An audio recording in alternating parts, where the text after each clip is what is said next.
నతుడా జీవోత్పత్తి అని ప్రభువ మీ ఘనమైన నామానికి లెక్కలేని వందనాలు స్తోత్రాలు నాయన. ఇది కాని సమయం నా నాయన తండ్రి మమ్మల్ని అందరినీ నాయన తండ్రి మెలకును అనుగ్రహించి నాయన తండ్రి తిరిగి నాయన తండ్రి ఉదయమునే మా పనులు చేసుకొనక ముందు నాయన తండ్రి నీ ముఖార విందాన్ని చూడటానికి నీలో ఆనందించగలగటానికి నీ వాక్యం ద్వారా తెప్పరిల్లు చేయబట్టడానికి నాయన తండ్రి మాకు అనుగ్రహించిన మంచి శబ్దావకాశాన్ని బట్టి నీకు వందనాలు స్తోత్రాలు. నీ దాసురాలుని నాయన తండ్రి మా మధ్యకు తీసుకొచ్చిన విధానాన్ని బట్టి నీకు వందనాలు స్తోత్రాలు. నీ వాక్యం సెలవిచ్చినట్లు నాయన తండ్రి నీ నోరు బాగుగా తెరువుము, నేను దాన్ని నింపెదనని సెలవిచ్చావు నాయన తండ్రి. అట్టి నీ ఆత్మీయ వాక్కులతో నీ దాసురాలు నింపి నాయన తండ్రి నాతో మాతో మాట్లాడండి ప్రవ్వా. మీ బలిపీఠానికి సమీపముగా వచ్చి ఉన్నాం ప్రవ్వా. నాయన తండ్రి నీలో ఉంటే ఆశీర్వాదం, నీలో ఉంటే ఆత్మీయ మేలులు బలము ప్రవ్వా. అట్టిని ఆత్మీయ బలము శక్తితో మమ్మల్ని నింపండి ప్రవ్వా. నాయన తండ్రి మీ కలువరి రక్తంతో మమ్మల్ని అనాయింట్ చేయమని వేడుకొంచున్నాం తండ్రి. శారీరకంగా మేమందరం వేరు వేరు ప్రాంతాల్లో ఉన్నాం కానీ ఆత్మీయంగా మేమందరము నాయన తండ్రి నీ పాదాల దగ్గరికి నీ సన్నిధికి వచ్చి ఉన్నాం ప్రవ్వా. నాయన తండ్రి వినగలిగే చెవులు, అంగీకరించే మనస్సు, ఒప్పుకునే మనస్సాక్షి మా అందరికీ దయచేయమని నాయన తండ్రి కూడి ఉన్న మేమందరము కూడా నీ బిడ్డల ప్రవ్వా. నీ వాక్కుల కోసం ఆయన ఆశతో నాయన ఎదురు చూస్తా ఉన్నాం ప్రవ్వా. ముప్పదంతులుగా, అరవదంతులుగా, నూరంతులుగా ఆత్మీయ బలముతో శక్తితో మీ దాసురాలను మీరు నింపి మా అందరితో మాట్లాడమని మీకే సమస్త మహిమ ఘనత ప్రభావాలు ఆరోపిస్తూ మా రక్షకుడు మా ప్రియ ప్రభు అయిన యేసుక్రీస్తు ఉన్నత శక్తిగల నామంలో మాత్రమే అడిగి వేడుకొంచున్నాము తండ్రి. ఆమేన్. Praise Lord sister. Praise Lord. దేవుని నామానికి మహిమ కలుగును గాక. Praise the Lord. కూడి వచ్చిన పరిశుద్ధులందరికీ దేవుని నామంలో వందనాలండి. ఈ సమయంలో మనకు వాక్యాన్ని అందించడానికి దైవానుచిత్తంగా ఏర్పరచబడినటువంటి డాక్టర్ వైఎస్ విమలారెడ్డి అమ్మగారు మనకు వాక్యాన్ని అందించడానికి సిద్ధంగా ఉన్నారండి. అమ్మగారు అందరికీ సుపరిచితులే. కొత్త వారి కోసం, సభా మర్యాద కోసం చిరుపరిచయం. అమ్మగారిని పరిచయం చేయడం గౌరవంగా భావిస్తా ఉన్నాను. డాక్టర్ వైఎస్ విమలారెడ్డి అమ్మగారు ఆంధ్రప్రదేశ్కు 2 ముఖ్యమంత్రులను అందించిన ప్రముఖ కుటుంబంకు చెందినవారు. జమీందారీ కుటుంబంకు కోడలుగా ఉన్నటువంటి డాక్టర్ వైఎస్ విమలారెడ్డి అమ్మగారు వారి జీవితంలో పెందలకడ్డనే ప్రభువైన యేసుక్రీస్తు యొక్క ఔన్నత్య గుణాతీతములను లోతుగా గ్రహించారు. BD, MTh, MA Christian studies అను ఉన్నత విద్యలతో పాటు సిస్టర్ విమలారెడ్డి అమ్మగారు పిహెచ్డి కూడా చేశారు మరియు గౌరవ డాక్టరేట్ను కూడా పొందుకున్నారు. సిస్టర్ విమలారెడ్డి అమ్మగారు వారి ప్రత్యేక కుటుంబ నేపథ్యాన్ని దేవుని రాజ్య సేవ పదంలోకి అమర్చుకున్నారు. డాక్టర్ వైఎస్ విమలారెడ్డి గారు ప్రస్తుతం టీసీఈఎఫ్ఐ సంస్థకు అధ్యక్షురాలుగా మరియు హగ్గ ఇండియాకు ఉపాధ్యక్షులుగా సేవలు అందిస్తున్నారు. అమ్మగారిని, అమ్మగారి కుటుంబాన్ని దేవుడు దీవించిన విధానాన్ని బట్టి దేవునికి వందనాలండి. వెల్కమ్ టు అమ్మగారు. ప్లీజ్ అమ్మా. Thank you sir. యేసుక్రీస్తు నామమున అందరికీ వందనాలు. నన్ను ఇన్వైట్ చేసిన బాబీ గారికి, మిగిలిన పెద్దలందరికీ కూడా వందనాలు. చిన్న ప్రార్థన చేసుకుందాం. దయమేడ యేసునాయన స్తోత్రం ప్రభా. ఈ ఉదయకాలంనే మిమ్మల్ని స్తుతించి ఆరాధించి మీ వాక్యం ధ్యానించుకోవడానికి, మీతో సహవాసం చేయడానికి మాకు ఇచ్చిన గొప్ప తరుణాన్ని బట్టి మీకు స్తోత్రం నాయన. తండ్రి, ఈరోజు ఏం వాక్యం చెప్పాలో మీరే నా ద్వారా మాట్లాడమని, మా అందరికీ అవసరమైన వాక్యం దయచేసి మమ్మల్ని ఆత్మీయంగా ఎదిగేదానికి సహాయం చేయమని యేసుక్రీస్తు నామమున వేడుకొంచున్నాను తండ్రి. ఆమేన్. మీరందరూ కూడా ఉదయాన్నే చక్కగా ఈ ప్లాట్ఫామ్ ద్వారా కలుసుకొని ప్రార్థనలు చేసుకొని వివిధ రకాల పెద్దలందరూ వచ్చి వాక్యం చెప్తూ ఉన్నారు. మీరు కూడా వాక్యం ద్వారా ఎంతో లాభపడుతున్నారు. దాన్ని బట్టి దేవునికి వందనాలు. మనకు ఈ ప్లాట్ఫామ్ అరేంజ్ చేసిన బాబీ గారి ఉద్దేశం ఏమంటే అందరూ కూడా ఆత్మీయంగా ఎదగాలి అని. ఈ ఆత్మీయ ఎదుగుదలకు మనకు వాక్యము మనకు దోహదపడుతుంది. మరి వాక్యం ద్వారా మనం అనేక విషయాలు నేర్చుకుంటూ ఉంటాం. నేర్చుకున్నవి కేవలం నేర్చుకున్నంత వరకే కాకుండా మన హృదయాల్లో స్థిరపరచుకోవాలి, మన జీవితంలో అన్వయించుకోవాలి, ఆ తర్వాత ఇతరులకు కూడా బోధించాలి. అది మన బాధ్యత.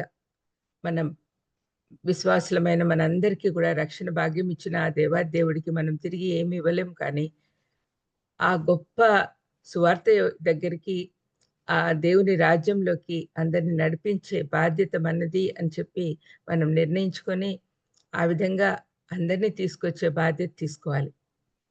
ప్రతి ఒక్కరిని కూడా దేవుడు లెక్క చెప్పమని అడుగుతాడు.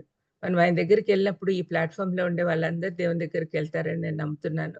మరి వెళ్ళినప్పుడు దేవుడు అడుగుతాడు తప్పనిసరిగా. ఎంతమందిని తీసుకొచ్చావు అనంటే, మనం కనీసం ఒక్కరినైనా తీసుకురాలేకపోతే, మనం తలొంచుకొని నిలబడాల్సొస్తుంది దేవుని ఎదుట. అటువంటి పరిస్థితి రాకుండా కొన్ని ఆత్మలనైనా దేవుని మార్గంలోకి, దేవుని రాజ్యంలోకి నడిపించాల్సిన బాధ్యత మనం తీసుకోవాలి. అయితే ఈ పని చేయకముందు మనల్ని మనం పరీక్షించుకుంటూ, మనం ఏం చేయగలము? ఏం చేస్తున్నాము? ఏ విధంగా మనం దేవుని రాజ్యంలో పనికొస్తాము అనే విషయాలు మనం గమనించాలి. పౌలంతటి గొప్ప దైవ సేవకుడు ఎప్పుడు కూడా తను తాను పరీక్షించుకోవడము మానలేదు. నా జీవితంలో ఒక ముల్లు పెట్టాడు దేవుడు. దాని ద్వారా నన్ను నేను నలగొట్టుకుంటున్నాను. దాని ద్వారా నేను ఆత్మీయంగా ఎదగగలుగుతున్నానని గూడా చెప్పాడు.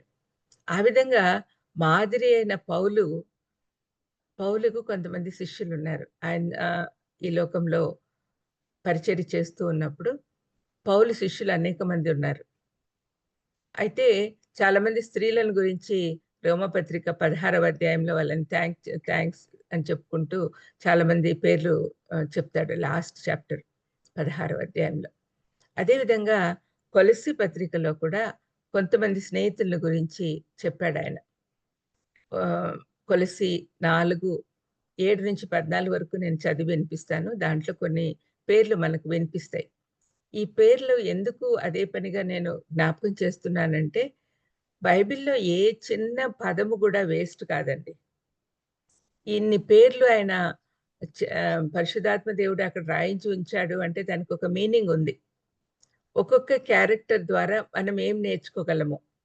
నేను జ్ఞాపకం చేసిన ఈ క్యారెక్టర్స్ అందరిని కూడా మీరు మళ్ళీ చదవండి వాళ్ళ గురించి. మీకు బయట గూగుల్‌లో గాని, లేకపోతే బయట కామెంటరీ బుక్స్‌లో గాని వాళ్ళ గురించిన వివరాలు ఇంకా బాగా మీకు అర్థమవుతాయి. తెలుసుకునేదానికి ప్రయత్నం చేయండి. ఎందుకంటే ప్రతి ఒక్క క్యారెక్టర్ కూడా డిఫరెంట్ రోల్స్ ప్లే చేస్తాడు మినిస్ట్రీలో. మనమందరం కూడా ఏదో ఒక పని చేస్తూనే ఉండాలి. మాకు ఏం తలాంతులు లేవు అని మాత్రం ఎవరు అనుకోవద్దండి. అన్నిటికంటే గొప్ప తలాంతు మనకు దేవుడిచ్చిన స్వరం. ఈ స్వరం ద్వారా మనం ఎంతో మందితో మాట్లాడగలం.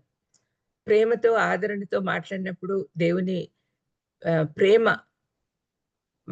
ప్రతిబింబిస్తుందక్కడ. మరి అదే విధంగా ఎవరైనా కష్టాల్లో ఉన్నప్పుడు ఆదరిస్తే అక్కడ కూడా యేసుప్రభు ప్రేమ మనం వాళ్ళకి అందిస్తూ ఉంటాం. ఈ విధంగా ఎన్నో విధాలుగా మనము మాదిరి క్రైస్తవులుగా ఈ లోకంలో ఉండొచ్చు. ఈ పర్టిక్యులర్‌గా ఈరోజు ఈ 7వ అధ్యాయం నుంచి 14 వరకు ఉన్న 7గురిని గురించి మీతో ప్రస్తావిస్తాను.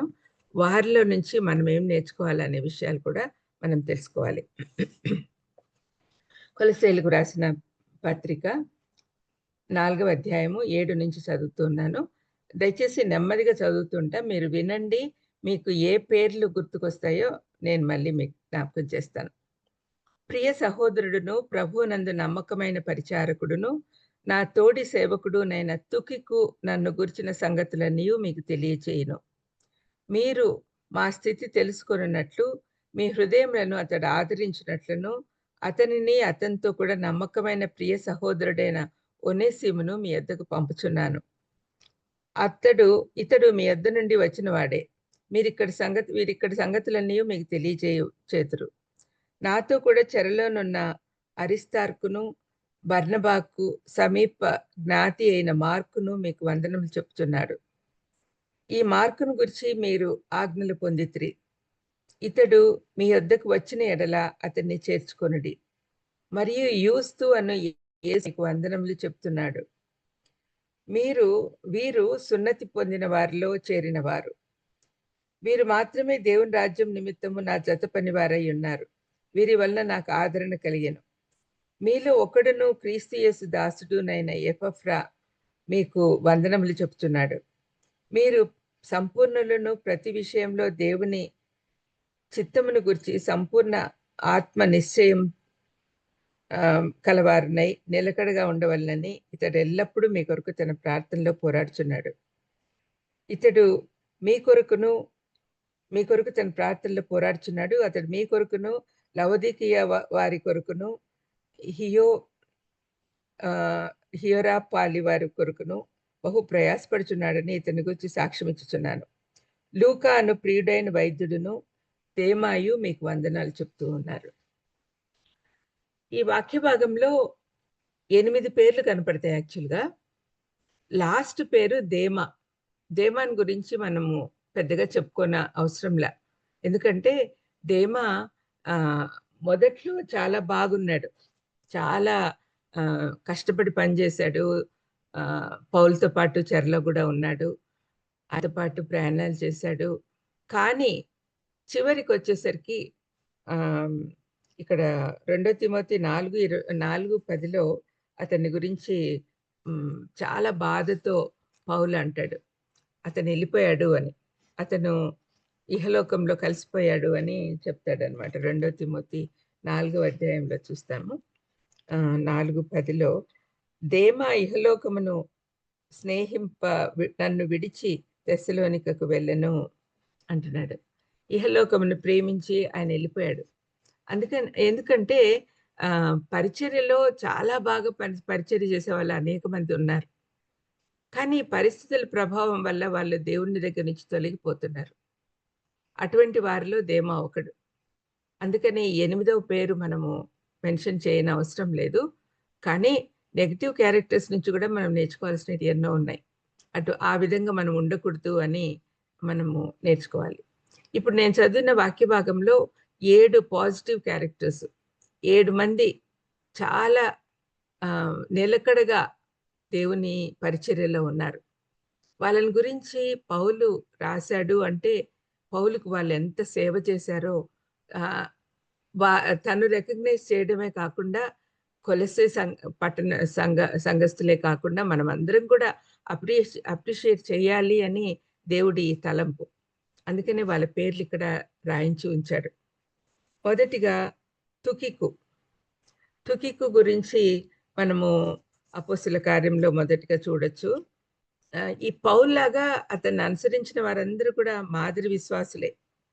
కాబట్టి మనము అతన్ని గురించి కొన్ని విషయాలు తెలుసుకుందాం. ఇతన్ని గురించి అపోస్తుల కార్యంలో 20వ అధ్యాయంలో ఫస్ట్ కనపడుతుంది.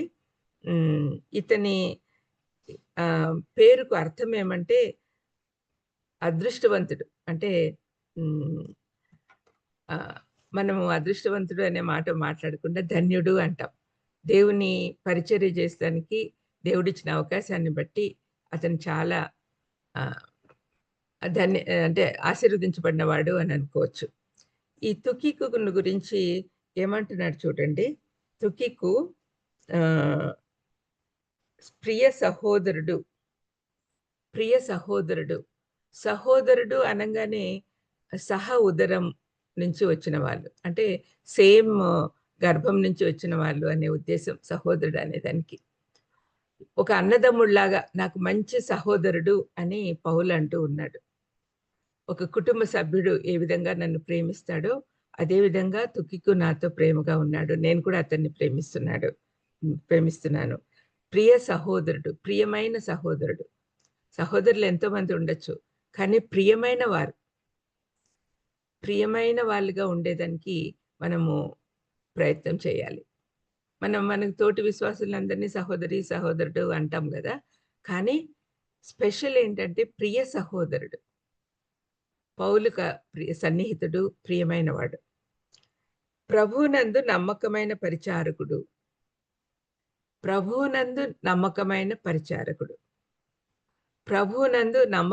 పరిచారకులుగా మనం అందరం ఉండాలి. మనం నమ్మకం ఎవరికి చూపించాలి? మనం ఒకవేళ పౌలే ఇక్కడ ఉన్నాడు అనుకోండి, మనం పరిచారకులుగా ఆయనకున్నాము. అయితే మనం ప్రభువుకు ఫస్ట్ స్థానం ఇవ్వాలి మన జీవితంలో, ఎవరైనా సరే. అటువంటి పరిచారకుడు తుకికు. ప్రభువునందు నమ్మకమైన పరిచారకుడు. ప్రభు యందు విశ్వాసం ఉంది, నమ్మకత్వం ఉంది, ప్రభు వైపే చూస్తూ ఉన్నాడు, ప్రభు శిష్యుడిగా ఉంటున్నాడు. అతను నాకు మంచి పరిచారకుడు. మనం గమనిస్తే మనల్ని మనం పరీక్షించుకుంటే, ఈ లక్షణాలు మనలో ఉన్నాయా అని ఎప్పటికప్పుడు మనం పరీక్షించుకుంటూ ఉండాలి. అవును, మేము గూడా సహోదరులము. కానీ మనం ప్రియమైన వారమా? ఎవరికి ప్రియమైన వారం? దేవుడికి ప్రియమైన వారంగా ఉండాలి. నమ్మకమైన పనివారమా? ఎవరికి పనివారం? దేవునికి పనివారం. ఆ విధంగా మనం ఆలోచిస్తూ పోవాలి. బైబిల్‌లో ప్రతి వచనం గూడా ఎంత అందంగా తీర్చిదిద్దారో పరిశుద్ధాత్మ దేవుడు. అది మనకు చదువుతుంటే దాంట్లో ఉన్న మధురం కనపడుతుంది. వాక్యం తేనె కంటే మధురము అని అంటారు గదా! వాక్యం చెప్తుంది గదా! మరి ఆ విధంగా మనం దాన్ని ఎంజాయ్ చేసుకుంటూ ధ్యానిస్తూ ఉంటే చాలా చక్కగా ఉంటుంది. నేను చెప్పే విధానంలో మీరు కూడా ట్రై చేసి చూడండి. వాక్యం బాగా అర్థమవ్వడమే కాకుండా మనం చాలా విషయాలు నేర్చుకుంటాం. మేము మీ దగ్గర చెప్పేటివి చాలా తక్కువ. కానీ మీ అంతట మీరు చదువుతూ ఉంటే ఎన్నో విషయాలు మీకు గోచరిస్తాయి. నమ్మకమైన పరిచారకుడు అంటున్నాడు కదా! పరిచర్య ఎక్కడ ఏమి అవసరం పరిచర్యలో? పౌలు ఈ సమయానికి ఈ పత్రిక రాసే సమయానికి ఖైదులో ఉన్నాడు. రోమా ఖైదులో ఉన్నాడు. తనకి ముందు నుంచే కూడా శారీరక స్వస్థత లేదు. తన జీవితంలో ఒక ముల్లుంది. అది ఏంటో అని ఎవరికీ తెలీదు. కొంతమంది కళ్ళు కనపడవంటారు. అంతేకాకుండా ఈ టైంకి వయసు కూడా ఎక్కువైపోయింది. ఒక 80 సంవత్సరాల వయసుంది అని అనుకుందాం.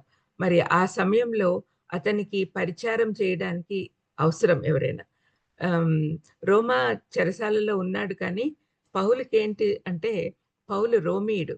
రోమా సిటిజన్‌షిప్ ఉండేవాడు. అందుకని రెగ్యులర్ ప్రిజన్స్‌లో ఎయ్యలేరు అతన్ని. రెగ్యులర్ ప్రిజన్స్ అంటే ఎంత భయంకరంగా ఉంటాయంటే, ఒక గోయిలాగా ఉంటది. ఆ గోతిలోకి దింపేస్తారంతే. అక్కడే ఉంటారు. అక్కడ చెరసాలలు క్లీన్‌గా ఉండవు. తర్వాత కంఫర్టబుల్‌గా అస్సలుండవు. ఇట్లాంటి చెరసాలల్లో అతన్నేయలేదు. దేవునికి స్తోత్రం. కానీ అతన్ని ఆహ్, వేరే చెరసాలలో పెట్టారు. అంటే రాజు భవనంలో కొన్ని చెరసాలలుంటాయి. అటువంటి ప్లేస్‌లో పెట్టారు. అతనికి ఒక అడ్వాంటేజ్ ఏంటంటే, హి can have a servant along with him. పరిచర్య చేయడానికి ఒక సర్వెంట్ లాగా ఒకరినెవరినైనా తోడు పెట్టుకోవచ్చు. వాళ్ళు బయట నుంచి తిండి తీసుకురావచ్చు, మాట్లాడొచ్చు. ఇట్లాంటియన్నీ ఫెసిలిటీస్ ఉన్నాయి. యాస్ ఎ రోమన్ సిటిజన్ పౌలుకు. మరి ఇటువంటి సమయంలో పరిచారకులు అవసరం కాబట్టి, అతనికి ప్రతి విషయంలో కూడా పరిచర్య చేయడానికి కొంతమంది ఉన్నారు ఎప్పటికప్పుడు. ఈ తుకికు అనేవాడు కూడా కొంత సమయం అతని దగ్గర పరిచారకుడిగా ఉన్నాడు. తర్వాత ఇంకొక మాట అంటున్నాడు. నా తోడి సేవకుడు. మరి పరిచారకుడు అంటున్నాడు, తోడి సేవకుడు అని అంటున్నాడు. అంటే అతనికి ఇవ్వాల్సిన రెస్పెక్ట్ అతనికిస్తున్నాడు. అతను ఏ పని చేస్తున్నా కూడా తోటి సేవకుడే. ఇప్పుడు ఆహ్, మనం పెద్ద పెద్ద పాస్టర్‌లను చూస్తూ ఉంటాం. వాళ్ళ దగ్గర పనిచేసే వాళ్ళను చాలా తక్కువ స్థాయిలో పెడతారు. అలా ఉండకూడదు అని దేవుని వాక్యం చెప్తుంది. మనము పరిచర్యలో ఉన్నప్పుడు మనతో పాటు ఉండేవాళ్ళు ప్రతి ఒక్కరు కూడా మన తోటి సేవకులే. ఒకరు గొప్ప, ఒకరు తక్కువ అని ఏం లేదు. మనమందరం కూడా ఒకే లెవెల్‌లో ఉండే సేవకులమే. ఈ ప్లాట్‌ఫార్మ్‌లో చాలామంది పాస్టర్‌లున్నారు. మరి బాబీ లాంటి వాళ్ళు ఉన్నారు. స్వరూప్ జాన్సన్ ఇట్లాంటోళ్ళందరూ అందరూ గూడా సమానమే. మనమందరం కూడా చేసేది అల్టిమేట్‌గా దేవుడి రాజ్యంలోకి అందరిని తీసుకురావడం. మన పని అది. ఆ సేవలో మన తోటి సేవకుడు అని ఎవరినైనా అనుకోవాలి. ఈ విధంగా పౌలు చాలా విషయాలు మనకు నేర్పిస్తున్నాడు. ఏమంటున్నాడు? తుకికు ఒక సామాన్యుడు. అయినా కూడా అతన్ని ఎంతగా ఆహ్, పొగుడుతున్నాడు చూడండి. నమ్మకమైన పనివాడు, ఆహ్, పరిచారకుడు, ప్రియ సహోదరుడు, నా తోడి సేవకుడైన తుకికు నన్ను గూర్చిన సంగతులు మీకు తెలియచేయును. అతని పనేంటంటే, ఈ తుకికి ద్వారా ఈ లెటర్ పంపించాడు కొలస్సీ సంఘానికి. అయితే ఇతను ఇంకా ఊరికే ఉత్తరం ఇవ్వడమే కాకుండా, పౌలు యొక్క సంగతులు కూడా వీళ్ళకి చెప్తాడు. పౌలు ఎలా ఉన్నాడో, వీళ్ళందరూ కూడా పౌలు ద్వారా దేవుని మార్గంలోకొచ్చిన వాళ్ళు. కాబట్టి అందరికీ పౌలు ఎలా ఉన్నాడో అని ఆలోచించి వాళ్ళు దిగులు పడుతూ ఉన్నారు. రోమా చెరసాలలో ఉన్నాడు కదా! ఎలాగున్నాడో, ఆరోగ్యం బావుందో లేదో, ఎట్లా ఉన్నాడో అని, అక్కడ వెదర్ ఎట్లుంది, ఆయనను సరిగ్గా ట్రీట్ చేస్తున్నారా? ఇట్లాంటి ఆలోచనలుంటాయి గదా! ఆహ్, ఆయన్ని ప్రేమించే వారందరికీ. వారందరికీ సమాధానం తుకికు చెప్తాడు. నా సంగతులన్నీ ఆయన వివరిస్తాడు అని చెప్పి పౌలు చెప్తున్నాడు. పౌలు ఎప్పటికప్పుడు తనతో తన తన ద్వారా దేవుని మార్గంలోకి వచ్చిన విశ్వాసులందరినీ ఎంకరేజ్ చేయడానికి చెప్తూ ఉంటాడనమాట. నేను ఇక్కడ చెరసాలలో ఉన్నానని మీరేం దిగులు పడబాకండి. నేను ఎక్కడున్నా కూడా నేను సేవ చేస్తూనే ఉంటాను. నేను దేవుని మహిమార్థమే జీవిస్తున్నాను. ఇప్పుడు చెరసాలలో ఉండడం కూడా మంచిదే అని ఒక సందర్భంలో చెప్తాడు. ఇక్కడి నుంచి నేను స్వార్థ సేవ చేయగలుగుతున్నాను. ఇక్కడుండే వాళ్ళు జైలర్స్ గానీ, లేకపోతే ఎవరైతే చూసుకుంటున్నారో వాళ్ళందరూ కూడా యేసు ప్రభువుని గురించి తెలుసుకునే అవకాశం ఇచ్చినాడు. వాళ్ళకి చూపించేదానికి నాకు అవకాశం ఇచ్చాడు అని అట్లా పాజిటివ్‌గా మాట్లాడుతూ ఉంటాడనమాట. అదే మాటలు తుకికు మళ్ళీ వీళ్ళందరికీ చెప్తే వాళ్ళు కూడా సంతోషపడతారు కదా! అందుకని తుకికుని అట్లా ఏర్పాటు చేశాడు. మీరు మా స్థితి తెలుసుకొనున్నట్లును, మీ హృదయంలో నాతో ఆదరించినట్టును, ఇది చూడండి, ఈ మాటలు నేను చెప్పిన మాటలే. మీరు మా స్థితి తెలుసుకొనున్నట్లును, నేను ఏ పరిస్థితిలో ఉన్నానో మీరు తెలుసుకోవాలని ఆశిస్తున్నారు. ఆ పరిస్థితులన్నీ కూడా అతను వివరిస్తాడు. మీ హృదయములను అతడు ఆదరించినట్లును. ఎందుకు వాళ్ళకి ఆదరణ కావాలి? పౌలుని ప్రేమిస్తున్న వీళ్ళందరూ కూడా పౌలు పరిస్థితి తెలుసుకొని అతన్ని అతని గురించి ప్రార్థన చేస్తున్న వాళ్ళకి అతడు బానే ఉన్నాడు అనే న్యూస్ వింటే తప్పనిసరిగా ఆదరణ దొరుకుతుంది. అందుకనే అట్లా చెప్తున్నాడనమాట. మీ మీ హృదయములను అతడు ఆదరించినట్టును, ఇన్ని పనులు ఏర్పాటు చేశాడు చూడండి తుకికు. అతను ఉత్తరం తీసుకుపోవడము, అక్కడ చదవడమే కాకుండా అతను జైలు పరిస్థితులు గానీ, పౌలు ఆరోగ్య పరిస్థితులు గానీ, పౌలు ఎటువంటి సందర్భంలో గానీ, ఎటువంటి పరిస్థితుల్లో గానీ ప్రభువునందు ఆనందిస్తున్నాడు అనే విషయము వాళ్ళకి చెప్పినప్పుడు వాళ్ళు కూడా ఆదరణ పొందుతారు. అతడు ఆదరించినట్లు అతనిని అతనితో కూడా నమ్మకమైన ప్రియ సహోదరుడైన ఒనేసిమును మీ యొద్దకు పంపుచున్నాను. ఒనేసిము అనేవాడు రెండోవాడు. ఒనేసిము గురించి ఫిలెమోను పత్రికలో చాలా మంది విని ఉంటారు. నేను కూడా ఈ ప్లాట్‌ఫామ్‌లో ఒకసారి ఫిలెమోను పత్రిక చెప్పాను. ఫిలెమోను పత్రికలో పౌలు ఈ ఫిలెమోను పత్రిక కూడా తుకికుతో పాటు పంపించాడు. తుకికును ఫిలెమోనుకు అప్పజెప్పు అని చెప్పి, అది కూడా ఒక ప్రోగ్రామ్ అన్నమాట. తుకికుకు ఒక బాధ్యత, పౌలిచ్చిన బాధ్యత. తుకికు ఒనేసిముని తీసుకొని వచ్చాడు. ఒనేసిము ఫిలెమోను దగ్గర స్లేవ్‌గా ఉండి, బానిసగా ఉండి పారిపోయినవాడు. అతను కొలొస్సే పట్టణానికి చెందినవాడే. అందుకనే ఏమంటాడు చూడండి, ఒనేసిమును మీ యొద్దకు పంపుచున్నాను. ఇతడు మీ యొద్ద నుండి వచ్చిన వాడే. వీరిక్కడి సంగతులన్నీ మీకు తెలియచేతురు. ఇతను ఒనేసిమును గురించి మనం తెలుసుకోవాలి అంటే, అతడు ఒకప్పుడు తప్పు చేసినాడు. ఒకప్పుడు దొంగ. అయినా ఇప్పుడు నమ్మకస్తుడు అని చెప్తూ ఉన్నాడు.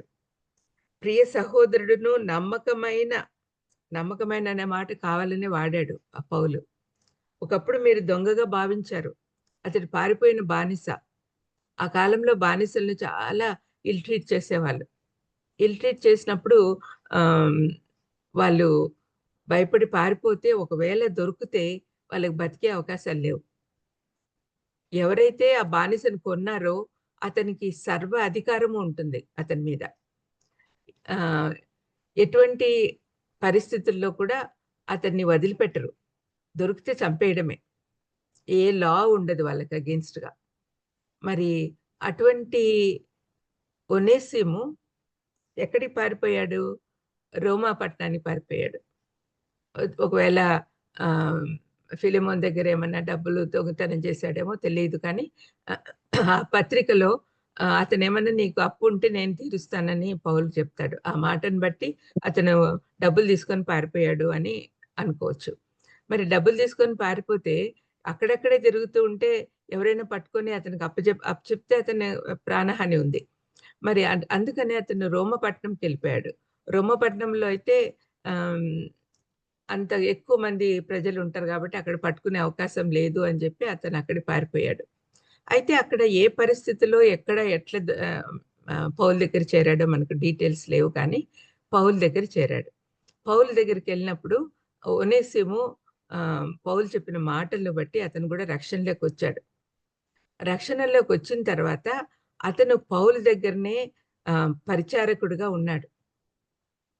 పౌలు దగ్గర పరిచారకుడుగా ఉన్నప్పుడు పౌలు చెప్పిన మాటలను బట్టి అతను ఇంకా లోతుగా ప్రభువుని గురించి తెలుసుకొని, చాలా విషయాలు అర్థం చేసుకొని ఆహ్, మంచిగా తయారయ్యాడు. మారుమనసు పొందాడు. మార్పు చెందిన జీవితము తో పర్ఫెక్ట్‌గా తయారయ్యాడు. కానీ పర్ఫెక్ట్ అంటే వీలున్నంత. మనము అంటుంటాం గదా! సంపూర్ణంగా ఎప్పుడు పర్ఫెక్ట్ ఎవరు ఉండరనుకోండి. మరి ఇతన్ని మార్చిన తర్వాత అతనిలో ఒకటే ఒక లోపముంది. ఏంటంటే అతను ముందు క్షమాపణ పొందాలి. తన బాస్ దగ్గర. ఎవరైతే తనను కొన్నారో అతని దగ్గర క్షమాపణ పొంది, అప్పుడు తన సంపూర్ణంగా మారినట్టుగా అనిపిస్తది. క్షమాపణ పొందకుండా పరలోకానికి పోలేం గదా మనము. మనం ఎవరి పట్ల అయితే తప్పు చేశామో వాళ్ళ దగ్గర గూడా క్షమాపణ పొందాలి. దేవుని దగ్గర క్షమాపణ పొందాడు. పౌలు ప్రార్థనల వల్ల అతను బాగుపడ్డాడు. అందుకే నమ్మకస్తుడిగా తయారయ్యాడు. ఈ నమ్మకస్తుడైన ఒనేసిమును తిరిగి ఫిలెమోను దగ్గరికి పంపించాలి అంటే అతను భయపడుతూ ఉన్నాడు పోయేదానికి. యాక్చువల్‌గా పౌలుకు తను ఒనేసిం చాలా యూజ్‌ఫుల్. ఫిలెమోను పత్రికలో రాస్తాడు. నేను నా దగ్గరే ఉంచేసుకుందాం అనుకున్నా, కానీ అతను నీకు సారీ చెప్పాలి. నీ నీ బాధ్యత, నీ సొత్తు అతను. అందుకని నీ దగ్గరికి పంపించేస్తున్నాను అని చెప్పి పౌలు ఫిలెమోనుతో ఆ పత్రికలో రాస్తాడు. ఆ విధంగా ఫిలెమోన్‌ని అప్పజెప్పి ఫిలెమోనుకు పౌలిచ్చిన రికమెండేషన్ లెటర్ ఇయ్యి అని చెప్పి తుకికును పంపించాడు. తుకికుతో పాటు పంపించాడు ఫిలెమోను. ఇది ఫిలెమోను ఒనేసిము కథ.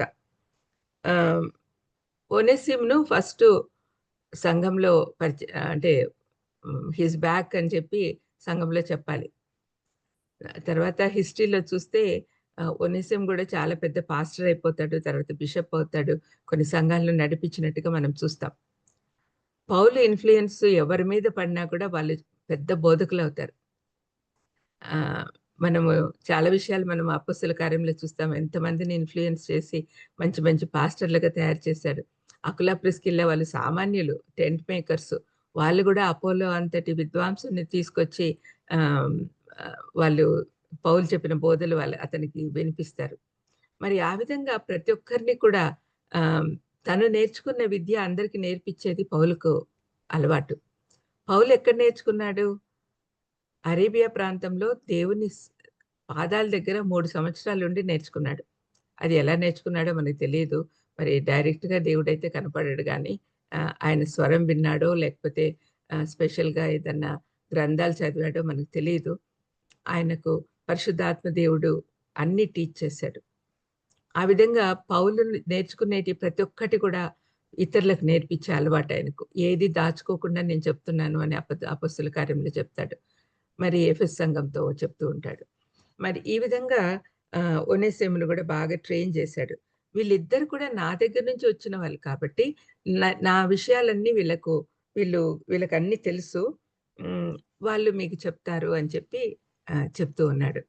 పౌలిప్పుడు ఇద్దరిని గురించి చెప్పాడు. తుకికు, ఒనేసిము. తర్వాత మూడవ వ్యక్తి అరిస్తార్కు. నాతో కూడా చెరలో ఉన్న అరిస్తార్కును మీకు వందనాలు చెప్తున్నారు అని అంటున్నాడు. అరిస్తార్కు అనే అతని గురించి అపోస్తుల కార్యం 27:2లో కనపడుతుంది. పౌలు ప్రయాణంలో అతనున్నాడు. పౌలుతో పాటు చెరలో ఉన్నాడు. అతను సేవకుడిగా తోడుగా ఉంటున్నాడు పౌలుతో. పౌలుతో పాటు చెరసాలలో ఉన్నాడు. నాతో కూడా చెరలో ఉన్న అరిస్తార్కు. అక్కడ అరిస్తార్కు అనే అతను ఈ పౌలుతో పాటు అక్కడ ఉంటున్నాడు. చాలా హెల్ప్‌ఫుల్‌గా ఉంటున్నాడు. అరిస్తార్కుని గురించి పెద్దగా మనకేం విషయాలు తెలీదు. కానీ ఆహ్, ఇతను ఒక జూయిష్ బిలీవర్ అని తెలుస్తా ఉంది. అంటే యూదా మతానికి చెందినవాడు. ఆహ్, ఇక్కడ ఆహ్, అరిస్తార్కు అనే పేరు గ్రీకు పదం. గ్రీకు మాట. అతని యూదుడైనా కూడా గ్రీక్ పేరుంది. అందుకని వాళ్ళు యాక్సెప్ట్ చేసేవాళ్ళు. ఇతను ఆహ్, చాలా సేవ చేశాడు పౌలుకు. అందుకనే పౌలుతో పాటు అతను కూడా సేవలో ఉన్నాడు. సేవలో ఒకరికొకరు తోడుగా ఉంటే ఆదరణ కలుగుతది. ఆహ్, డిప్రెస్ అవ్వకుండా ఉంటారు. అరిస్తార్కు కూడా చెరలో ఉన్నాడు. తర్వాత ఆహ్, చెరలో ఉన్న అరిస్తార్కు తర్వాత బర్నబాకు సమీప జ్ఞాతి అయిన మార్కు. వీళ్ళిద్దరు కూడా చెరలో ఉన్నారు. చెరసాలలో పౌలుతో పాటు ఎప్పుడు ఇద్దరు ముగ్గురు ఉండేవాళ్ళు.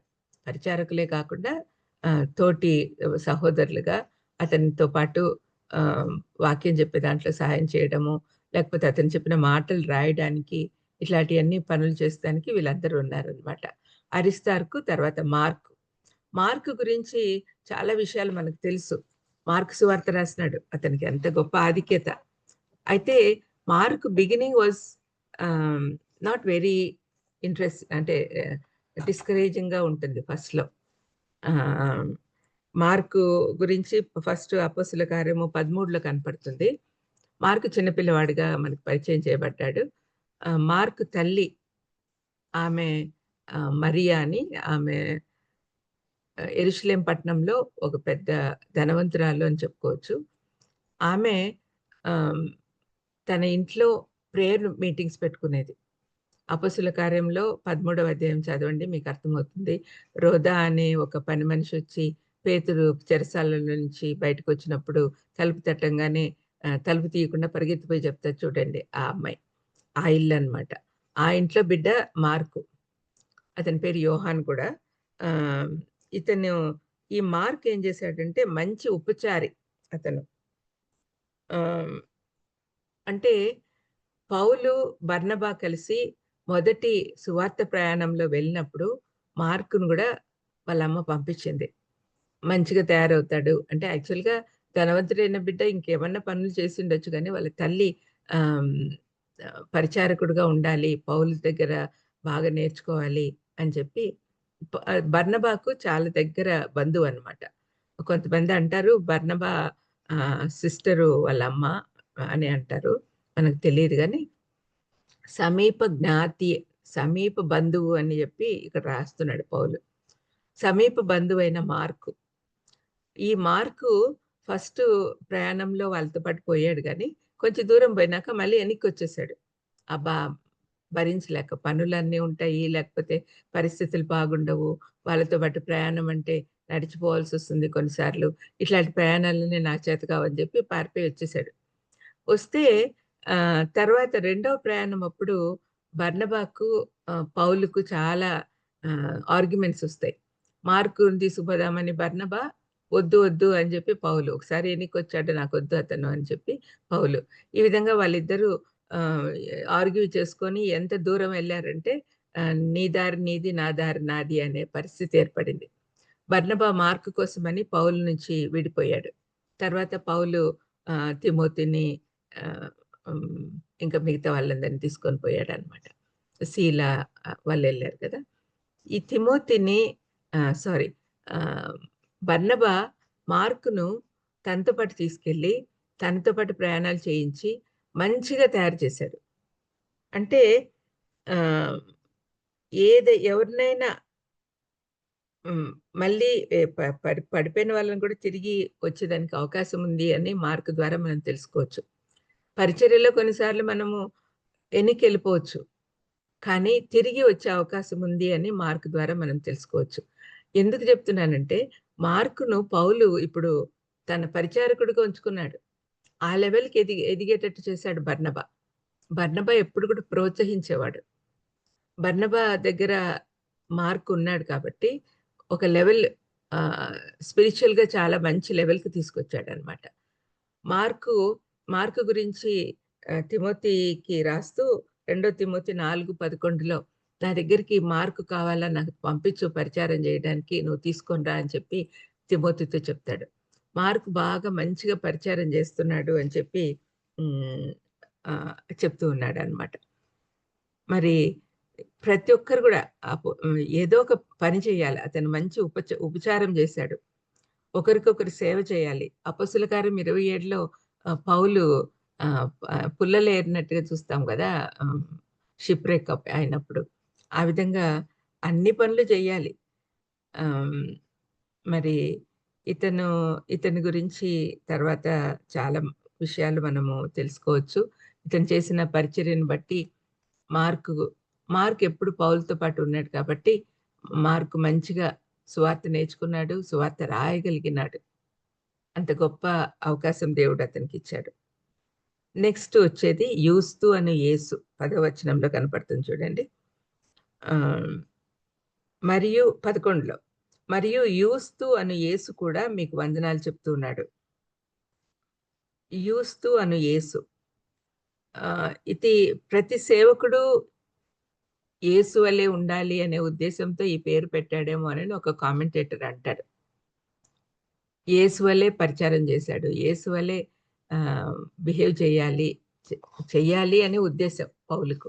అందుకని యూస్తుకు ఈజీగా ఉంటుంది పిలవడానికి అని పెట్టాడని కొంతమంది అంటారు. But whatever. అతని పేరుకు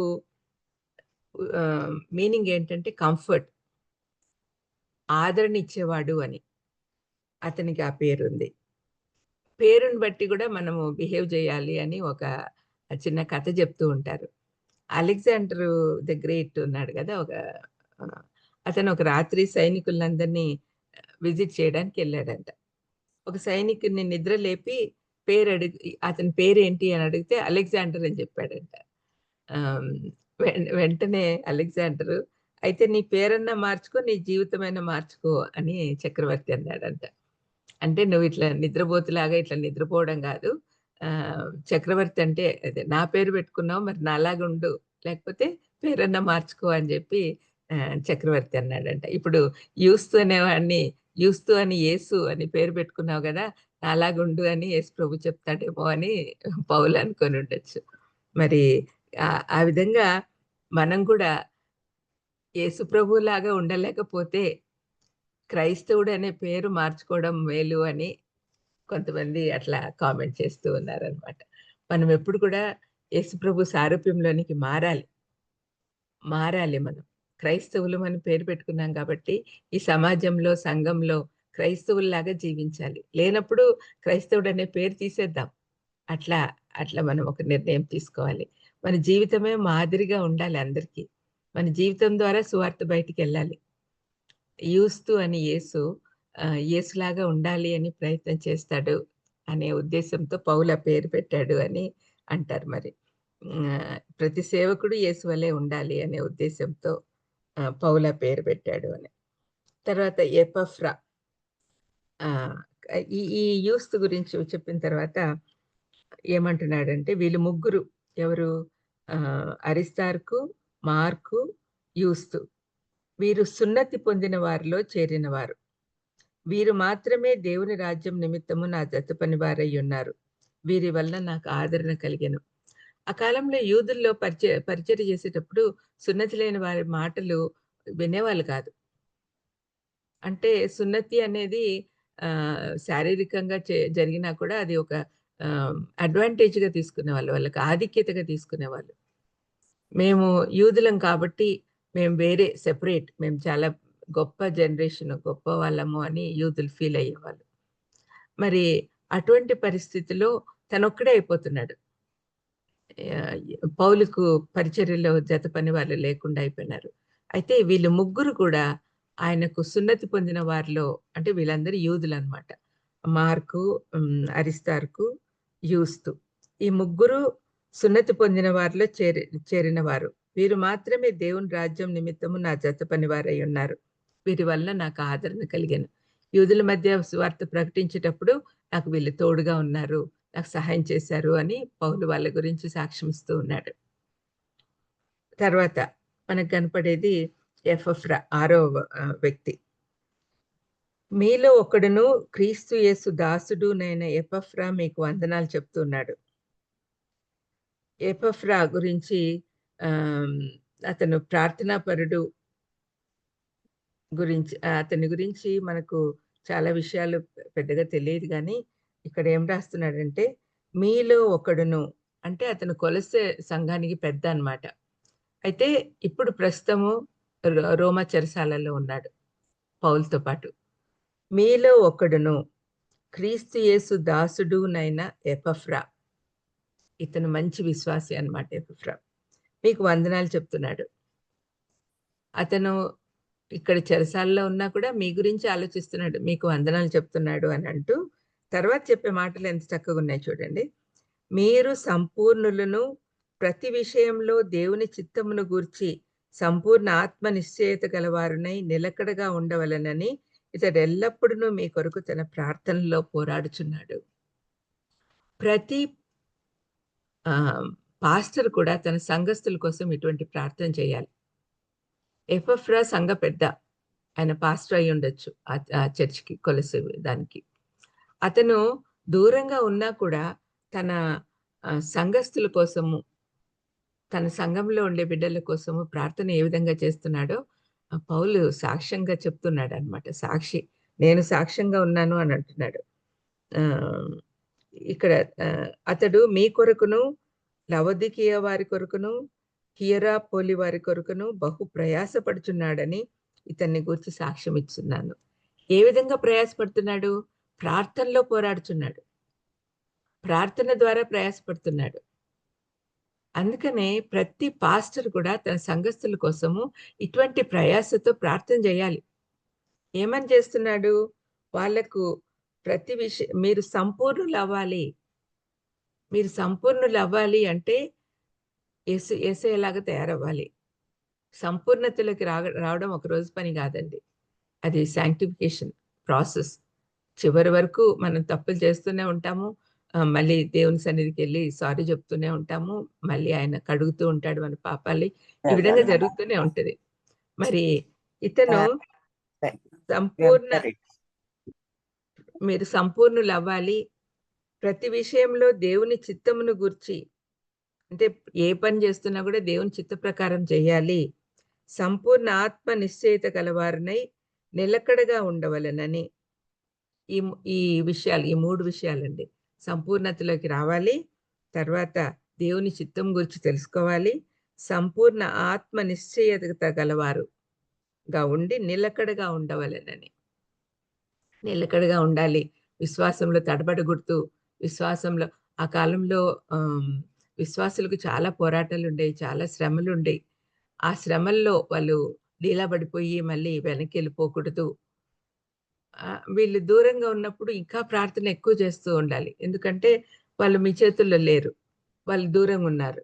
మరి అటువంటప్పుడు పాస్టర్లు సంఘస్థుల కోసం చాలా ప్రార్థన చేస్తూ ఉంటారు. మరి ఇతను కూడా మీ అందరి కోసం చేస్తున్నాడు, లవొదికీయ వారి కోసం చేస్తున్నాడు, హియరాపోలి వారి కోసం చేస్తున్నాడు. చుట్టుపక్కల ఉన్న సంఘాలన్నిటి కోసం ప్రార్థన చేస్తున్నాడు.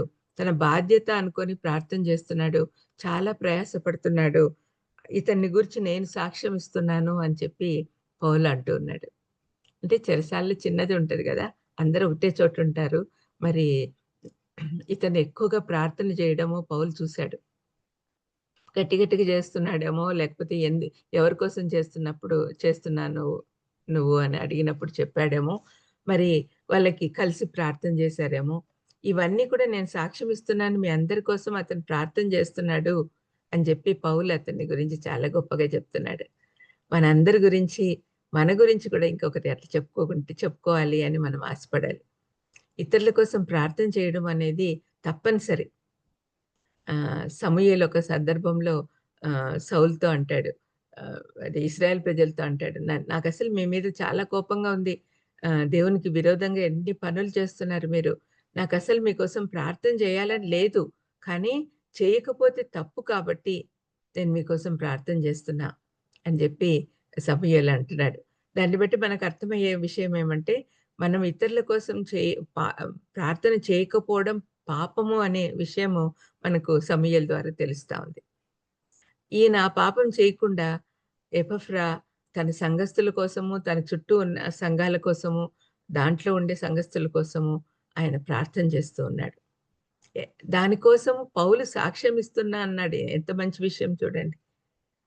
పౌలు సాక్ష్యం పొందినాడు అన్నమాట. మరి ఈ విధంగా వీళ్ళందరిని గురించి చెప్తూ ఉన్నాడు. చివరిగా లూకా అను ప్రియుడైన వైద్యుడు లూకా అను ప్రియమైన వైద్యుడు. ఈ లూకా గురించి కూడా చాలా గొప్పగా చెప్తున్నాడు పౌలు. పౌలు మొదటి ప్రయాణంలో సిక్ అయినప్పుడు లూకాను పెట్టుకుంటారు. అతను వృత్తిరీత్యా వైద్యుడనమాట. మరి లూకా గురించి మనకేం తెలుసు అంటే, లూకా పౌలుతో పాటు ప్రయాణాలన్నీ చేశాడు. అందుకనే ఆహ్, ఆహ్, అపోస్తల కార్యం రాశాడు. అపోస్తల కార్యంలో చాలా మటుకు పౌలు ప్రయాణాలు, పేతురు ప్రయాణాలు ఇవన్నీ కనపడుతున్నాయి కదా! మరి ఆహ్, ఇతను ఆహ్, అన్ని ప్రయాణాలలో ఉంటూ వైద్యుడి అవసరమన్నీ కూడా అవసరాలు అంటే పౌలు యొక్క ఆరోగ్య విషయమంతా లూకా చూసుకున్నాడు. లూకా సువార్త రాసడానికి కూడా దేవుడు అవకాశం ఇచ్చాడు. మరి ఈ గొప్ప వైద్యుడు అంటే తన ప్రొఫెషనల్‌గా తను చాలా సంపాదించుకొనుండొచ్చు. కానీ తన ప్రొఫెషన్‌ను గూడా పరిచర్యలోనే ఉపయోగించుకున్నాడు. అంటే ఇతను ఆహ్, మెడికల్ మిషనరీ అనొచ్చు లూకాను. అన్ని ప్రయాణాలలో వాళ్ళందరికి కూడా తోడయ్యుండి దెబ్బలు తగిలినప్పుడు పౌలుని చాలా చిత్రహింసలు పెట్టారు గదా! చాలామంది కొట్టారు. కొరడాలతో కొట్టారు. అప్పుడు గాయాలైనప్పుడు ఈ ఈ లూకా దగ్గరుండి పరిచర్యం చేశాడు. వైద్య పరిచర్య అంతా కూడా చేశాడు. కొంతమంది ఆహ్, కొన్ని చర్చెస్‌లో వైద్యుల దగ్గరికెళ్ళగూడదు. మనమే ప్రార్థనల ద్వారానే మనం బాగవ్వాలి అని చెప్తూ ఉంటారు. కానీ మీరు గమనిస్తే ఆ చెప్పేవాళ్ళు మాత్రం పక్కన వైద్యం చేయించుకుంటూనే ఉంటారు. మరి వైద్యులు కావాలి. వైద్యులకిచ్చిన జ్ఞానం ఎక్కడి నుంచొచ్చింది? దేవుడిచ్చిందే కదా! దేవుడేమంటాడు? మీరు వైద్యం చేయించుకోవద్దు అని చెప్పట్లా. కానీ వైద్యం చేసేది డాక్టర్‌లయినా కూడా స్వస్థతనిచ్చేది దేవుడే గదా! ఆఫ్‌కోర్స్ దేవుడు లేకుంటే దేవుడు సహాయం లేకుంటే మనకు స్వస్థత రాదు. ఎంత మంచి మందులు వాడినా కూడా. వైద్యులు గూడా చాలామంది వాళ్ళ ఆఫీసుల్లో బోర్డులు పెట్టుకుంటారు. We heal we treat but God heals అని. అంటే మేము ట్రీట్‌మెంట్ వరకే ఇస్తాము. కానీ స్వస్థత ఇచ్చేది దేవుడే అని. ఆ విధంగా లూకాను గురించి ఆలోచించినప్పుడు అతని పరిచర్యలో ప్రయాణాలలో అంతా కూడా పౌలుకు చాలా యూజ్‌ఫుల్‌గా ఉన్నాడు. ఈ విధంగా వీళ్ళందరిని గురించి మనం విన్నాము. మనం ఇప్పుడు ఏం నేర్చుకోవాలి వీళ్ళ ద్వారా? వీళ్ళలాగా మనం ఏదో ఒక పని చేసుకుంటూ ఉండాలి అనే విషయాలు మనము ధ్యానించుకోవాలి. పౌలు తనకు పరిచారం చేసిన వాళ్ళకి తనతో పాటు తోటి పరిచారకుల్ని ఎవరిని కూడా మర్చిపోలేదు. అందరికి కూడా ఇవ్వాల్సిన ఇంపార్టెన్స్ ఇచ్చాడు. అందరికీ ఆహ్, అందరిని పరిచయం కూడా చేశాడు. కమెండేషన్స్ ఇచ్చాడు. అందరిని పొగుడుతూ వాళ్ళందరూ కూడా నాతో పాటు ఉన్నారు. వాళ్ళని మీరు కూడా యాక్సెప్ట్ చేయండి అని కొలొస్సే సంఘానికి చెప్తూ, మనకు గూడా చెప్తూ ఉన్నాడు.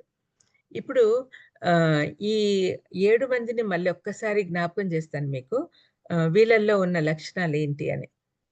తుకికు ఫస్టు నమ్మకమైన పనివాడు. నమ్మకస్తుడు. నమ్మకత్వం మనకు కావాలి పరిచర్యలో. ఎప్పుడు కూడా దేవుడు నమ్మ దేవుడు నమ్మదగినవాడు, నమ్మకస్తుడు కూడా. మన పట్ల నమ్మకం చూపిస్తూ ఉన్నాడు. మరి అలాంటప్పుడు మనం కూడా నమ్మకమైన పనివారిగా ఉండాలి.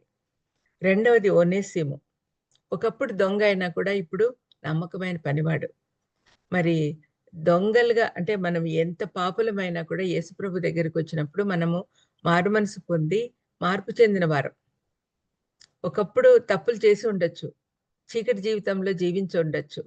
కానీ యేసుప్రభు రక్షణ మార్గంలోకొచ్చిన తర్వాత మనము అన్ని విషయాల్లో కూడా దేవునికి ఇష్టలుగా మారాలి. ఒనేసిము దేవుడికి ఇష్టడుగా మారాడు అనే విషయము పౌలు చెప్తూ ఫిలెమోనుకి ఏం చెప్తాడు? నీ సహోదరునిగా స్వీకరించమంటన్నాడు. నువ్వు నన్నెట్లా ట్రీట్ చేస్తావో అదే విధంగా అతన్ని గూడా ట్రీట్ చెయ్యి అని చెప్తున్నాడు. ఒనేసిమును అంత ప్రాముఖ్యత ఇచ్చాడు పౌలు. అతను ఆహ్, తర్వాత అరిస్తార్కు పౌలు ప్రయాణాలలో తోడై ఉన్నాడు. చెరలో కూడా సహాయపడుతున్నాడు. సేవకులందరూ ఒకరికొకరు తోడై ఉండాలి. విశ్వాసులందరూ ఒకరికొకరు సహాయంగా ఉండాలి అని మనం నేర్చుకోవాలి.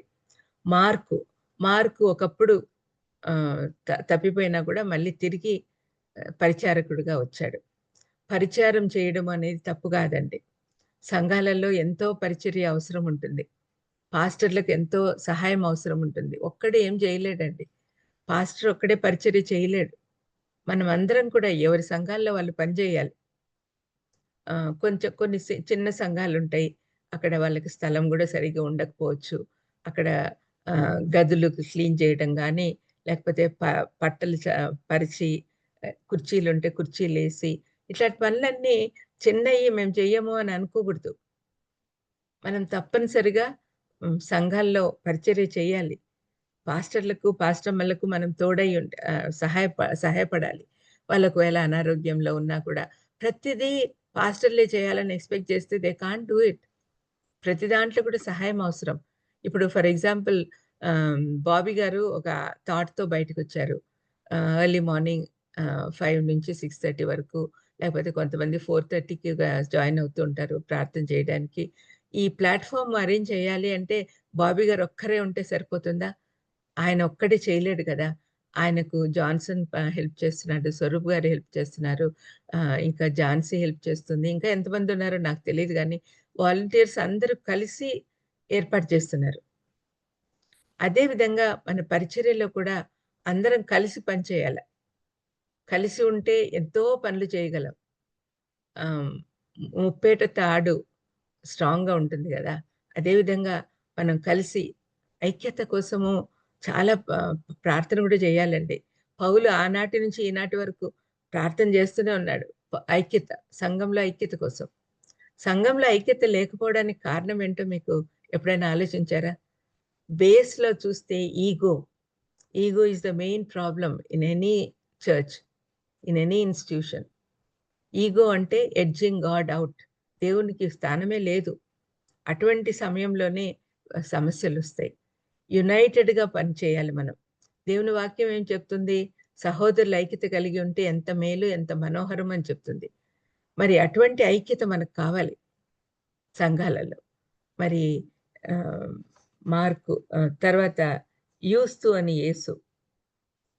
యూస్తు అని యేసు ఏంటి? పేరుకు తగ్గట్టు జీవించాలి అని మనం నేర్చుకోవాలి. తర్వాత ఎపఫ్రా ప్రార్థనాపరుడు. తన సంఘస్థులందరి కోసం ప్రార్థన చేశాడు. మనం కూడా చేయాల్సిన అవసరం ఉంది.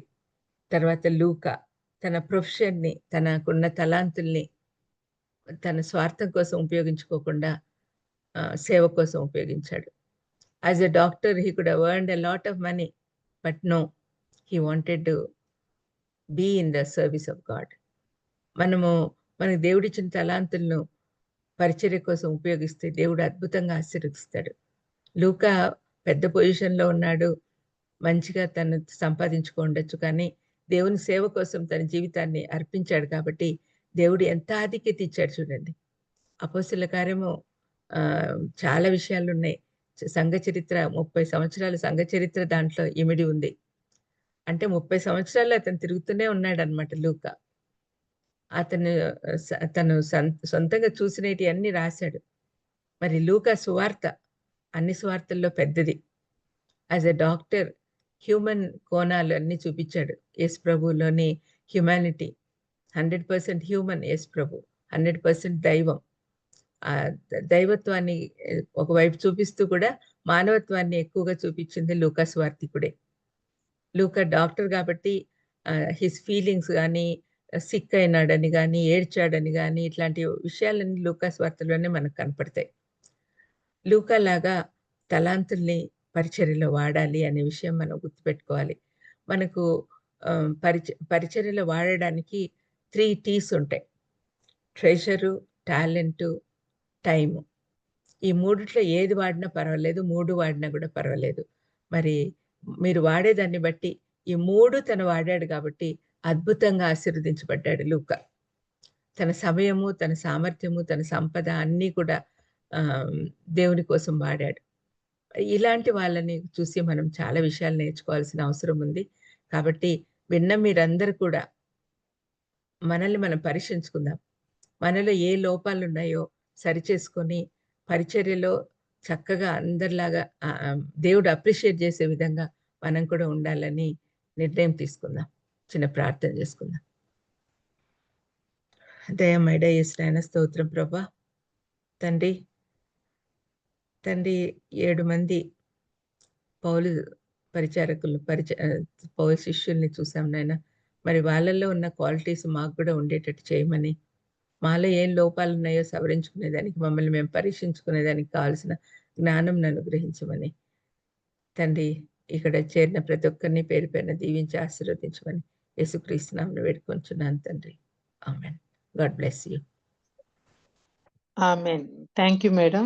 మరి చాలా చక్కని విషయాలు కొలస్సీ పత్రిక 4:7-14 ద్వారా పౌలు ఇన్ఫ్లుయెన్స్ ఎవరి మీద పడినా వారు ప్రయోజకులు అయ్యారని, ఆ 7 చక్కని నమ్మకమైన సాక్షులుగా, పరిచారకులుగా చెరలో ఉండి, తోడుగా ఉండి, మరి ప్రతి సేవకుడు యేసు వలె ఉండాలని, పడిపోయినా సరే వారు తిరిగి వచ్చే అవకాశం ఉందని, ఒక్కొక్కరి జీవితం ద్వారా ఎన్నో చక్కని విషయాలు, ఆత్మీయ సత్యాలు, మరి లోక అయితే టైము, టాలెంట్, ట్రెషరు, మరి దేవుని సేవలో వాడిన విధానం, ఇవన్నీ మాకు చక్కగా అర్థమయ్యే రీతిలో చెప్పినందుకు వర్చువల్ ప్రేయర్ ఫ్యామిలీ తరఫున మీకు ప్రత్యేక వందనాలు తెలియజేస్తున్నాను madam. Thank you so much. చక్కగా అర్థమయ్యేటట్టు చెప్తారు ఎప్పుడు చెప్పినా. థ్యాంక్ యూ అండి. మరి మేడం చెప్పిన వాక్యాలు మీరు ఇంకా వినాలని ఆశపడితే దయచేసి యూట్యూబ్ లో బావి రత్నాకర్ అని టైప్ చేస్తే మీకు అందుబాటులో ఉంటాయండి, వినియోగించుకోవాల్సిందిగా కోరుతున్నాండి. మరి మన మధ్యలో ఉన్న జామి రవికుమార్ గారు ముగింపు ప్రార్థన, పరలోక ప్రార్థన ఆశీర్వాదం ఇవ్వాల్సిందిగా కోరుతున్నానండి. ప్రార్థన చేసుకుందాం. పరిశుద్ధమైన తండ్రి, నీ బంగారు పదకొండు ప్రభా, నీ దాసురాల ద్వారా ప్రభా, కొలస్సీ పత్రికను ఆధారం చేసుకుని ప్రభా, అయ్యా సేవకులు ఏ విధంగా ఉండాలనే విషయాలు, అనేకమైన ఆత్మీయ విషయాలు కూడా తెలియజేసిన విధానం బట్టి వందనాలు తండ్రి. అయ్యా మేము అదృష్టవంతులు కాకుండా నమ్మకస్తున్న పరిచారకులుగా ఉండగలిగే భాగ్యము, నీకు ప్రియులుగా ఉండగలిగే భాగ్యం దయచేసి ప్రార్థన చేస్తున్నాను తండ్రి. అదేవిధంగా ప్రభా, ప్రతి ఒక్కరిని ప్రభా, పౌలు తండ్రి తనకంటే చిన్నవారిని ప్రభా, తోటి సేవకుడిగా ప్రభా అయ్యా సంబోధించిన విధానాన్ని మాకు నేర్పించమని ప్రార్థన చేస్తున్నాను తండ్రి.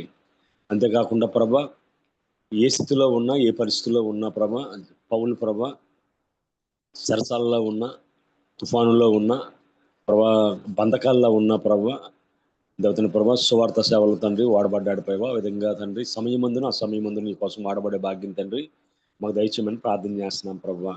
సహాయం దయచేయండి తండ్రి. అదేవిధంగా ప్రభా, పౌలు తన యొక్క సేవలో తండ్రి అనేక మందిని ప్రభా నాయకులుగా, సేవకులుగా ప్రభా తయారు చేశాడు తండ్రి. అయ్యా ప్రభా, పూర్వ జీవితంలో తండ్రి నిష్ప్రయోజనముగా ఉన్నవారిని ప్రభా, ఒనేసిం లాంటి వారిని, మార్కు లాంటి వారిని ప్రభా అనేక మందిని ప్రభా ప్రయోజకులుగా తయారు చేశాడు తండ్రి. అయ్యా తయారు చేసే క్రమంలో ప్రభా ఈ బైబిల్ ప్రభా ఏర్పాటు చేసిన నియమ నిబంధనలు తప్పిపోకుండా ప్రభా అయ్యా దేవతని ప్రభా ఏ విధంగా దేవతని ప్రభా ఒనేసిం విషయంలో దేవతని ప్రభా ఫిలోమోని దగ్గర నుంచి ప్రభా అయ్యా తండ్రి ప్రభా అనుమతిని తీసుకున్నాడు. ఆ విధంగా తండ్రి అన్ని విషయాల్లో ప్రభా ముందు సాగే భాగ్యం తెచ్చమని ప్రార్థన చేస్తున్నాను తండ్రి. అదేవిధంగా మా వ్యక్తిగత జీవితాల్లో ప్రభా ఇతరుల పాపం ప్రార్థన చేయకపోవడం కూడా పాపంగానే భావించగల కృప తెచ్చమని ప్రార్థన చేస్తున్నాను తండ్రి. సహాయం తెచ్చని ప్రభా, మా ట్రెజర్స్ కానీ, టాలెంట్ కానీ, టైం కానీ ప్రభా నీ కోసం మాత్రమే వాడబడే భాగ్యం తెచ్చమని ప్రార్థన చేస్తున్నాను తండ్రి. అయ్యా దేవతని ప్రభా, పౌలు గారితో ఉన్న అనేక మందిని ఆయన ప్రోత్సహించాడు. తర్వాత కాలంలో ప్రభా వారు సేవ చేయగలిగే భాగ్యం దయచేసి వందనాలు తండ్రి. ఈరోజు ప్రభా తల్లి గారి ద్వారా ప్రభా చెప్పిన వాక్యాన్ని తండ్రి మా జీవితంలో విని ఆ విధంగా ప్రవర్తించగలిగే కృప దయచేయండి. పౌలు గారి మనసు ప్రభా తండ్రి మనసు లాంటిది ప్రభా. తండ్రి మాకంటే ప్రభా దేవతను చిన్న వయసులో ఉన్నవారిని తండ్రిగా భావించి ప్రభా ఈ విధంగా తిమోతిని దేవతను ప్రభా తర్ఫీదు ఇచ్చాడో అదేవిధంగా ప్రభా నాయకత్వం నడిపించాడు. ఆ విధంగా నడిపించగలిగే భాగ్యం దయచేయమని, అదేవిధంగా ప్రభా మా యొక్క దేవతను ప్రభా తలాంతులు దేవతను ప్రభా అదేవిధంగా సమయము సమస్తం నీ కోసం ఖర్చు పెట్టగల భాగ్యం దయచేయమని, వాక్యం విని విడిచిపెట్టేవారు కాకుండా ప్రభా వాక్యానుసారంగా జీవించగలిగే భాగ్యం మాకు అందరికీ దయచేయమని, వాక్యం విత్తిన దాసురాలను ప్రభా ప్రత్యేకంగా దీవించండి. ఇంకా అనేక స్థలాల్లో బహుబలంగా వాడుకోమని సహాయం చేయమని, విధంగా ప్రతిరోజు వాక్యం వినడానికి ప్రభా ఈ యొక్క కామన్ ప్లాట్ఫామ్ ఏర్పాటు చేసిన దేవతని ప్రభా బాబు రత్నాకర్ గారిని, వారి కుటుంబాన్ని, సంస్థను దీవించండి తండ్రి. అదేవిధంగా సహకరిస్తున్న స్వరూప్ గారిని, అదేవిధంగా ప్రభా జాన్సన్ గారిని, ఝాన్సీ సిస్టర్ గారిని, ప్రదీప సిస్టర్ గారిని, తేజ్ అప్రెంటిస్ గారిని జ్ఞాపకం చేసుకోండి ప్రభా. కోటి వారిని జ్ఞాపకం చేసుకోవద్దు తండ్రి. అదేవిధంగా ప్రభా డాక్టర్ విజయ్ కుమార్ గారి కోసం ప్రార్థన చేస్తున్నాను తండ్రి. అదేవిధంగా ప్రభా రాబర్ట్ జేమ్స్ అయ్య గారి కోసం, అదేవిధంగా ప్రభా ఆశీర్వాదం గారి కోసం ప్రార్థన చేస్తున్నాను తండ్రి. ఇంకెవరైతే అనారోగ్యంతో ఉన్నారో ఇంకా అదేవిధంగా ప్రభా మా పిల్లలు చాలా మంది ప్రభా నీట్ యూజీ పీజీ కోసం కనిపెడుతూ ఉన్నారు ప్రభా. కౌన్సిలింగ్ జరుగుతూ ఉన్నాయి. నీ చిత్త మీద కృప చూపించమని ప్రార్థన చేస్తున్నాను తండ్రి. ప్రత్యేకంగా వాక్యం ప్రతిబిడ్డను దీవించమని, ప్రత్యేకంగా వాక్యం చెప్పిన తల్లి గారిని దీవించి మీరే సకల మహిమకంతా ప్రభావం పొందుకోమని ఈ చిన్న ప్రార్థన మా ప్రభును కుమారుడైన యేసుక్రీస్తు దివ్య నామమున అడిగేట్టుకుంటున్నాం పరమ తండ్రి. ఆమేన్. పరలోకమందున మా తండ్రి, నీ నామం మీ పరిశుద్ధపరచబడును నామం గాక, పరిశుద్ధపరచబడును గాక, మీ రాజ్యం నీ వచ్చును రాజ్యం వచ్చును గాక, మీ చిత్తం నీ చిత్తం పరలోకమందు నెరవేరు భూమి మీద నెరవేరును గాక. మాకు కావాల్సిన ఆహారం మాకు దయచేయండి, మన ప్రకారం క్షమించము, మన శోధనలోకి తేకకుండా తప్పించము. ఎందుకంటే రాజ్యము, శక్తి, బలము, మహిమ నిరంతరం నీవు విన్నావు తండ్రి. ఆమేన్. ఆమేన్. మన తండ్రి అయిన దేవుని ప్రేమ, కుమారుడైన యేసుక్రీస్తు కృప, పరిశుద్ధాత్మ అన్యోన్య సహవాసం వాక్యం చెప్పిన దాసురాలకి పాల్గొన్న బిడ్డలకు ఆయనకు సదాకాలము తోడే నడిపించును గాక. ఆమేన్. అందరికి వందనాలు. ఆమేన్. Thank you brother. ప్రార్థించిన జామిరావు కుమార్ గారికి, వాక్యం అందించిన వైఎస్ విమలారెడ్డి గారికి ప్రత్యేక వందనాలు తెలియజేస్తూ ముగించుకుందామండి. హ్యావ్ ఎ నైస్ డే అండి. థ్యాంక్ యూ అండి జాయిన్ అయిన అందరికి.